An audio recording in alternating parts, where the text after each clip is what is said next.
യൂറോപ്പിലെ ഏറ്റവും തിരക്കേറിയ നഗരമെന്ന സ്ഥാനം ലണ്ടനാണെന്നുള്ള റിപ്പോർട്ടുകൾ പുറത്തുവന്നു. പാരീസിനും ഡബ്ലിനുമാണ് ലണ്ടന് തൊട്ടുപിന്നിലുള്ളത്. ട്രാൻസ്പോർട്ട് അനലിറ്റിക്സ് കമ്പനിയായ ഇൻഫ്രിക്സിന്റെ കണക്കനുസരിച്ച് തലസ്ഥാനത്തെ ഡ്രൈവർമാർ ശരാശരി 101 മണിക്കൂറാണ് ട്രാഫിക്കിൽ കഴിഞ്ഞ വർഷം ചിലവഴിച്ചത്.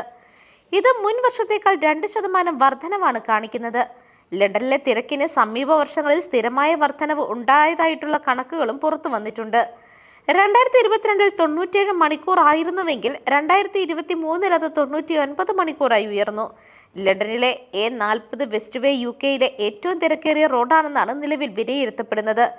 ഈ റോഡിൽ തന്നെ വൈകുന്നേരം 5 മുതൽ 6 വരെയുള്ള സമയം ഏറ്റവും മോശമായ സമയമാണ്. ലണ്ടന് പിന്നിൽ തിരക്കിന്റെ കാര്യത്തിൽ തൊട്ടു പിന്നിലുള്ളത് പാരീസാണ്. കഴിഞ്ഞ വർഷം ഡ്രൈവർമാർ ബ്ലോക്കിൽ കുടുങ്ങിയ ശരാശരി സമയം പാരീസിൽ 97 മണിക്കൂറാണ്. ഡബ്ലിൻ 81 മണിക്കൂറായി 3-ാം സ്ഥാനത്തുമുണ്ട്.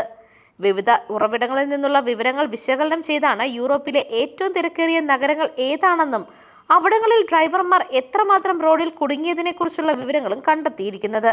ലണ്ടൻ കഴിഞ്ഞാൽ ബ്രിസ്റ്റളും ലീഡ്സുമാണ് തിരക്കിന്റെ കാര്യത്തിൽ തൊട്ടു പിന്നിലുള്ളത്.